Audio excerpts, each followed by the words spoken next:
네, 안녕하세요. 오늘은 이제 투시 장비를 이용한 중재 시술 중 의료 방사선 중재 시술자의 방사선 노출 최소화를 위한 권고안입니다. 그래서 저처럼 이제 방사선을 사용해서 일을 하시는 분들이 어떻게 하면 이런 방사선 노출을 줄일 수 있을지에 대한 리뷰 아티클을 작성하였고요.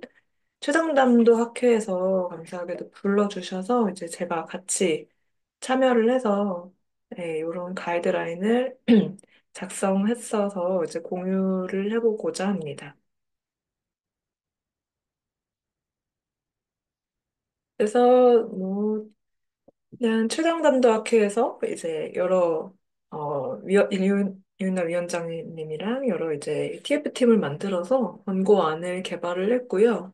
그리고 이런 피코 많이 하는 방식이죠. 피코안을 해서 근거 수준과 권고 등급화 시행해서 참 작성을 하였습니다. 어, 나중에 또 이런 작업에 또 함께 하실 수도 있고 또 이런 권고안을 보실 수도 있으니까 간단하게 설명드리면 뭐 레벨 오브 에비던스는 당연히 A가 이제 여러 가지 시스템 리뷰나 메타 아날리시스까지 되어 있어서 어, 레벨 오브 에비던스가 높은 거고, 그래도 B는 이제 그래도 하이 퀄리티의 그런 스터디가 있고, C는 비교 분석 없고, D는 오피니언 정도. 그래서 권고 등급이 1이 제일 좋고, 4가 제일, 네. 4는 이제 어게인스트로 돼 있고, 이제 3은 이제 insufficient, 5는 스트롱 에비던스 이렇게 되어 있습니다. 그래서 내용을 보시면 첫 번째로 방사선 차폐에 대한 내용입니다. 그래서 다들 이렇게 차폐를 잘 하시고 계시리라 생각이 되는데요. 그래도 한 번 더 리뷰를 해보면은 이제 어 0.25mm 이상의 납을 가지는 후면도 이제 가리는 게 좋고요. 방사선 방호구 그리고 갑상선 보호대 이것도 0.25 이상 두께의 착용을 해야 됩니다.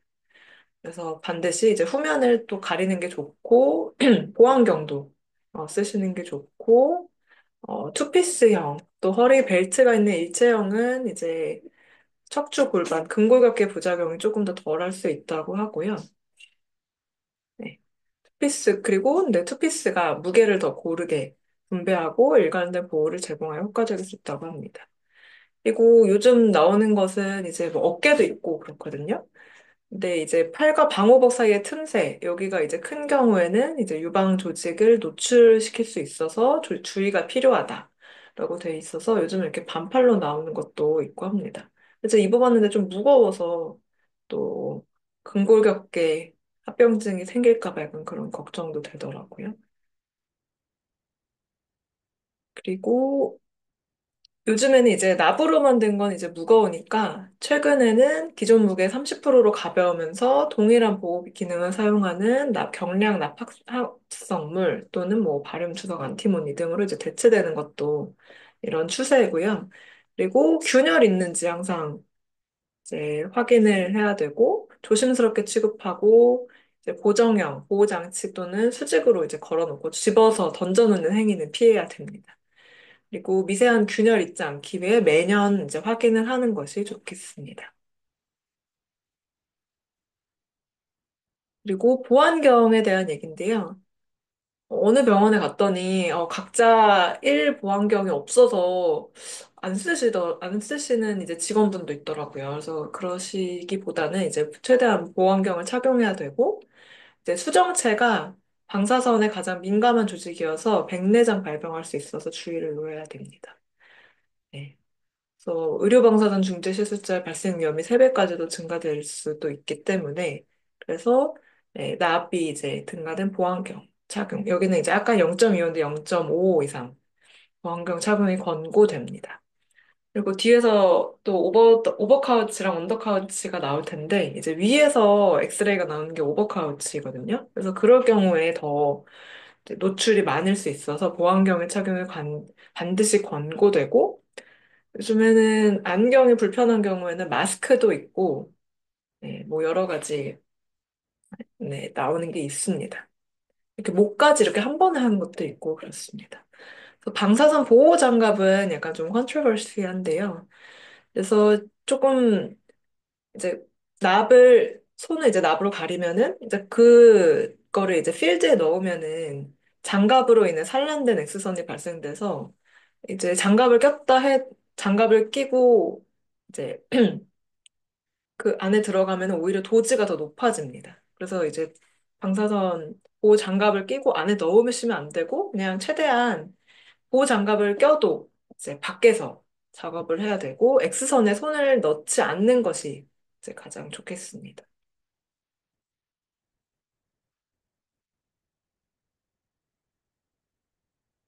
그리고 이런 여러 가지 또 차폐 장치들이 이렇게 있거든요. 스크린이 이렇게 외부 스크린이 있고 이렇게 밑에 스크린이 있고 그래서 방사선 차폐 장치를 이제 권고를 하고요. 네.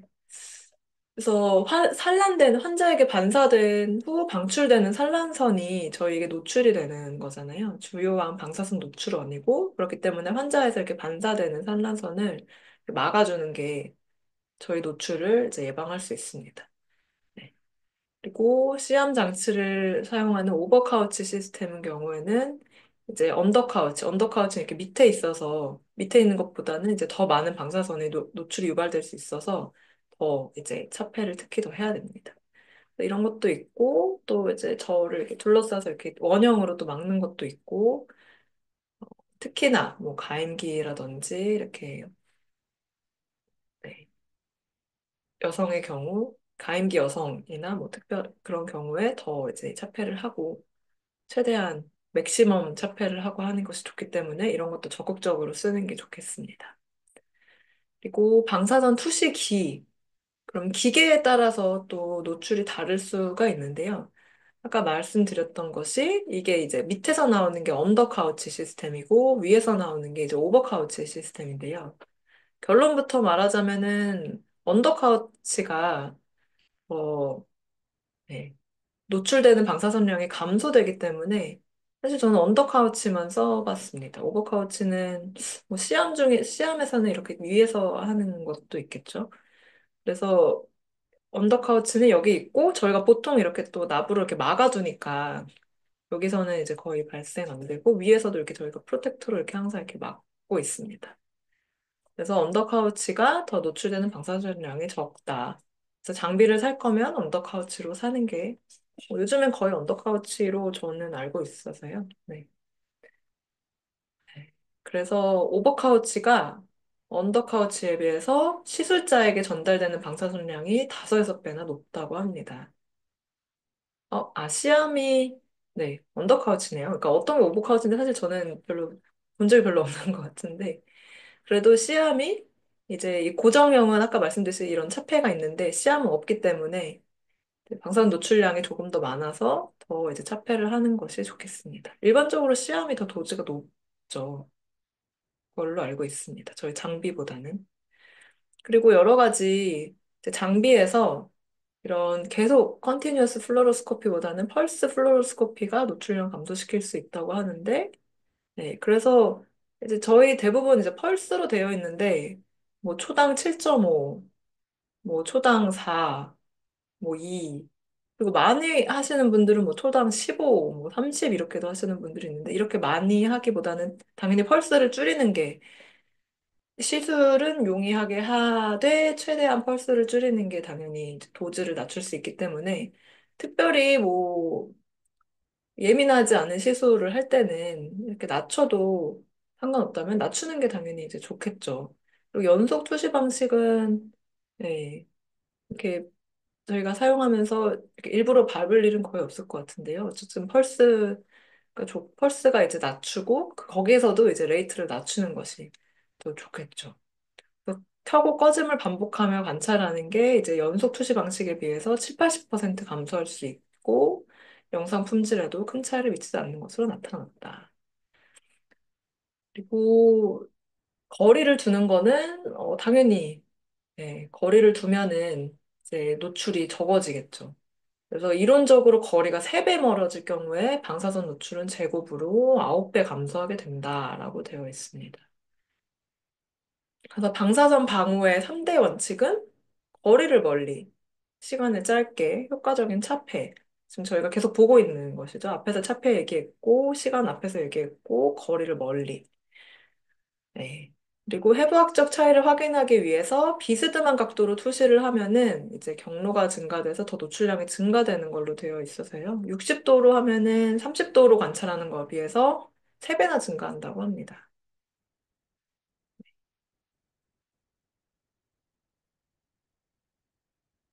그리고 여기 또 나온 게 이제 시간을 줄이는 거 당연한 거죠. 플로로스코피 타임을 최소화하는 게 이제 노출이 적겠죠.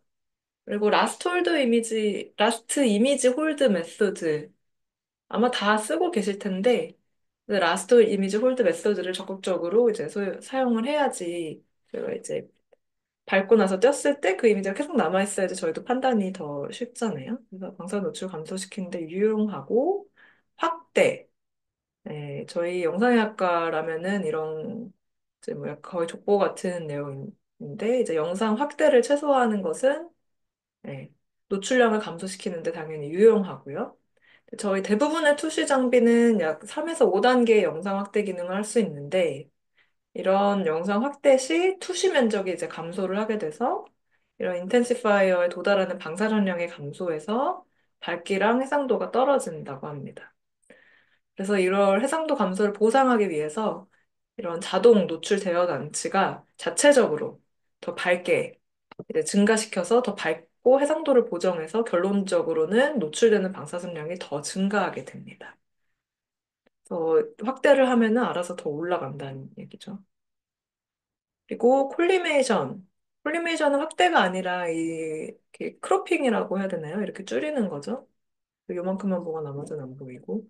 그래서 당연히 이제 크로핑을 하면은 네, 네, 방사선량은 방사선 조사 영역에 크게 비례하므로 어, 조사 영역을 최소화하면 방사선량은 줄고 이렇다는 산란선량도 감소하게 됩니다. 콜리메이션 사용해 주십시오. 그리고 여기서는 이제 없었지만은 이제 벤더들이 자꾸 저희는 AI를 써서 노출을 줄이고 이제 그리고 영상 이미지는 차이가 없게 합니다. 이렇게 하잖아요. 그래서 AI를 이제 AI가 탑재된 뭐 디바이스라든지 AI 소프트웨어를 더 적극적으로 활용하면은 더 노출량을 줄일 수 있을 것입니다. 그리고 방사선 선량 한도 및 감소입니다. 그래서 이것도 거의 족보같이 방사선 의료 종사자라면은 항상 다 외우고 있는 건데요. 그래서 의료 중재자의 방사선 노출을 위한 위험을 방지하기 위해서 노출 선량 한도는 이펙티브 도즈 기준으로 5년 동안 평균 20, 최대 연간 50으로 제한을 합니다. 네. 그래서 요거는 학생 때도 배우고 뭐 당연 많이 여러 번 들어보셨을 텐데 한번 다시 리뷰하면 방사선 노출로 인한 사건들은 조직 괴사 등으로 인한 세포 사멸을 유발하는 결정론적 영향과 이제 유전자 변이 등을 유발한 암 발생의 위험을 증가시키는 확률적 영향으로 설명될 수가 있습니다. 그래서 결정론적 영향은 이런 뭐 그런 거죠. 뭐 이제 피부 홍반, 뭐 아까 백내장, 수정체 변형 뭐 이런 것들이 해당되고 네. 그리고 확률적 영향은 이제 임계선량은 없고 이제 많이 받으면 리스크가 올라가는 경우로 유전적 변형이어서 방사선 노출로 인한 조직 장기 손상은 결정론적 네, 영향에 의해 임계점을 초과할지 방사하며 용량이 증가함에 따라 죄송합니다. 그래서 요거는 이제 결정론적 영향인 거죠. 백내장, 불임, 피부 손상, 탈모. 그리고 앞에서는 이제 암이나 유전적 변형의 확률적. 그래서 제가 어떤 강의를 들었을 때 이제 이런 유전적 변형이 계속 생기는데 사실 이거는 저희가 그런 뭐 앞에서 다른 강의에서도 얘기했듯이 비행기를 타면은 또 이제 노출이 증가하고 뭐 햇빛을 많이 우주 방사선이 있고 뭐 자연 방사선이 다 있는데 어떤 강의를 들었더니 비타민 C라든지 네, 그런 거를 먹으면은 유전적 변형이 다시 좀 리커버리 되는데 도움이 된다고 해서 저는 열심히 먹고 있습니다. 근데 여기서는 저희가 이제 주로 보는 게 항상 이제 시버트 이펙티브 도즈인데요. 여러 가지 이제 선량이 있고 흡수 선량은 그런 흡수된 선량. 그리고 등가 선량은 이제 생물학적 손상 정도를 평가하기 위해서 가중치를 곱한 거. 네. 등가 선량. 네. 그리고 유효 선량은 이런 등가 선량의 조직의 가승계수를 곱해서 네. 기관이나 조직의 민감도 차이에 따른 가중치가 반영되어 있다. 입니다. 흡수, 등가, 유효 선량 이렇게 있고 유효 선량, 시버트 이렇게 주로 쓰고 있습니다.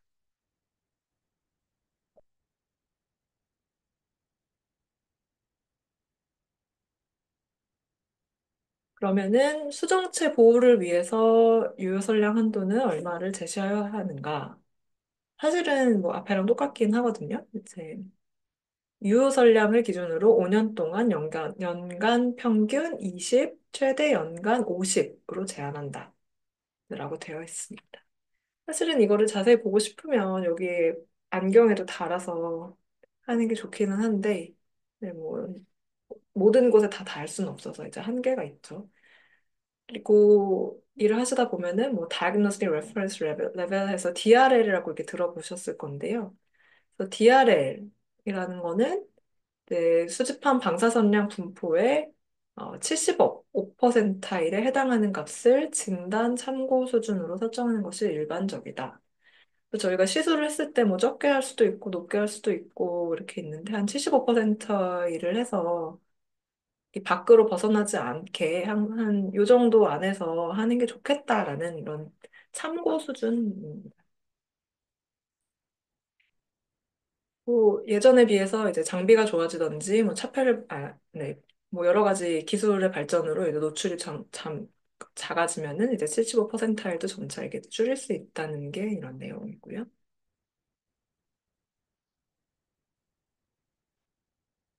그리고 선량계는 뭐 여러 선량계가 있는데 이제 저희 선량계는 이제 착용하는 게 반드시 권고가 되는 거 있고요.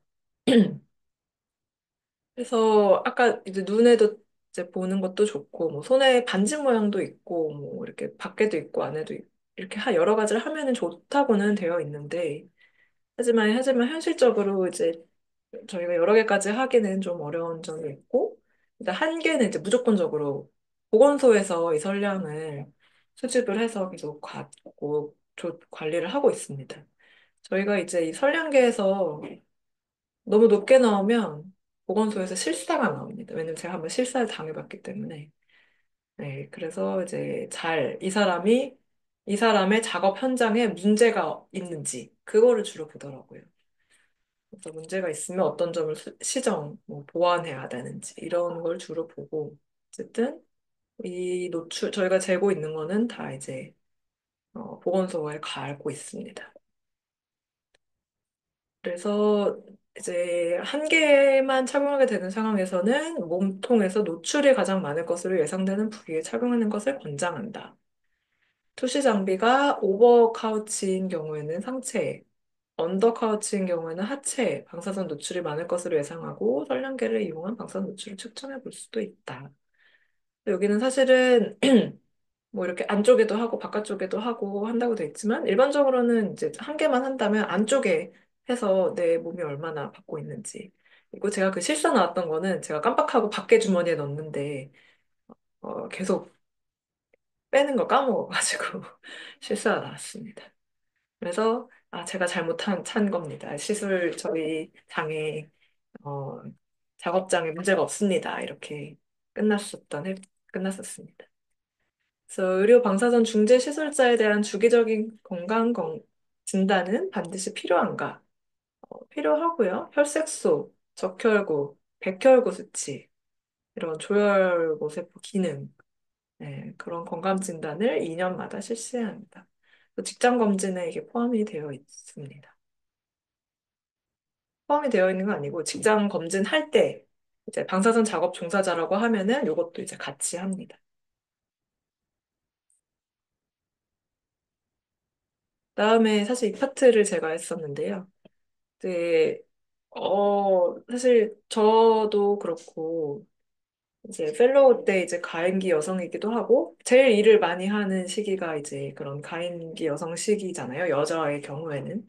그때 이제 결혼도 하고 뭐 임신도 해야 되고 출산도 해야 되는데 사실 이런 것으로 인해서 여성 이제 의료 종사자들이 이쪽 파트를 좀 꺼려하는 것도 하나의 사실이기도 하고 해서 이 파트를 좀 제가 맡아서 좀 찾아보게 되었습니다.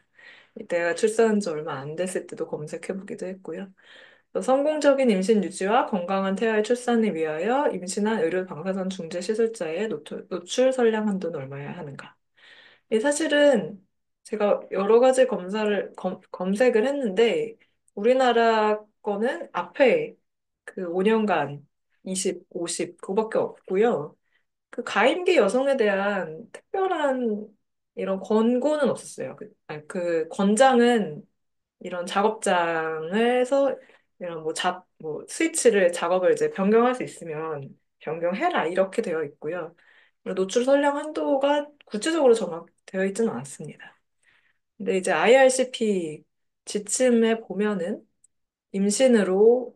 임신을 한 여성 시술자에서는 이제 건강한 태아의 출산을 위하여 방사선 노출로 인한 유효 선량 한도를 복부 표면을 기준으로 2mSv 미만으로 유지하는 것이 권고된다라고 합니다.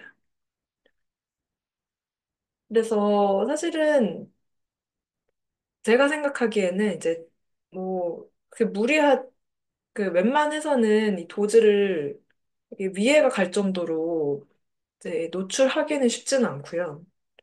그래서 그것보다는 이제 밤에 잠을 좀 많이 자고 건강을 유지하는 것이 저는 그것도 사실은 더 중요하다고 생각되는데 당직을 안 서고 정규 시간에 일을 너무 무리하지 않게 하고 뭐 그러는데요. 어쨌든 그래도 최대한 이제 방사선 노출을 안 하는 게 좋겠죠. 저도 어 first trimester인가요? 뭐 그때는 안 했습니다.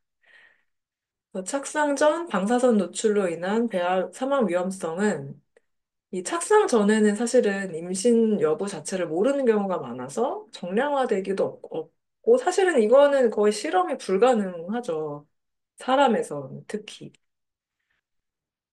불가능한 실험이고요. 그래서 근데 100mg 그레이 미만의 선량에서 이제 8일까지 태아 사망은 매우 드문 것으로 여겨져서 임계선량을 100mg 이하의 방사선 노출은 임신 중절의 근거가 되지 못한다라고 되어 있는데요. 사실 작업 종사자 말고도 임신이 자체를 모르는데 내가 이제 착상 전인데 CT를 찍을 수도 있잖아요. 근데 대부분 20, 10 이 정도이기 때문에 100을 넘기긴 사실 쉽지 않은 도주고요. 그리고 임신 주수 2에서 8주 동안에는 방사선 노출로 인한 기형 위험이 가장 크며 8에서 15주 사이에는 성장 지연, 심각한 정신장애 및 소두증, 16주에는 지능 저하가 발생할 수 있다라고는 되어 있지만 이 스레스홀드 도주는 이제 상당히 좀 높은 편이어서 사실 이 도주를 넘기긴 쉽지 않습니다. 네. 온몸을 다 CT를 찍어도 이 정도는 않기는 합니다. 하지만 이 연구가 거의 불가능한 영역이기 때문에 안전을 위해서 멀리 하는 게 좋고요.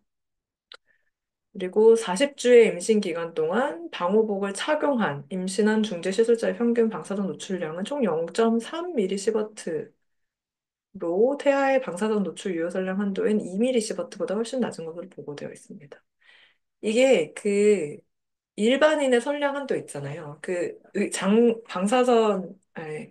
의료 작업 종사자는 아까 20이었는데 일반인의 한도가 연간 1이었고 이 태아가 뭐 임신한 작업 종사자의 태아, 당연히 이게 아니고 일반적인 태아입니다. 그래서 일반적인 모든 여성에서의 태아는 이보다 낮게 해라라고 되어 있어서 그쵸. 근데 아까 이거는 이제 일반적인 문제가 있을 경우, 문제를 유발한 도주는 이렇게 스레스홀드 도주는 높지만, 일반적인 상황에서는 이보다 낮게. 그러니까 이면은 사실은 CT 한 번 찍기도 안 되는 거죠. 그러니까 CT 찍지 말라고 당연히 권고가 되어 있습니다. 그래서 일반인의 태아의 방사선 노출 유효 선량 한도가 2이고, 근데 어떤 연구를 했을 때, 아니 어떤 때 이제 연구를 다시 했을 때, 정보를 수집을 했을 때 40주의 임신 기간 동안 방호복을 착용한 중재 시술자의 평균은 0.3이었다라고 되어 있고, 그리고 자궁에서 0.5mS의 방사선 노출을 받았던 태아가 장애 없이 건강하게 태어날 확률은 95.928%, 그리고 노출 받지 않은 태아는 95.93%. 그래서 사실 0.00이라서 거의 차이가 없기는 하죠. 근데 이게 거의 연구가 불가능한 영역이긴 합니다. 사실 내용을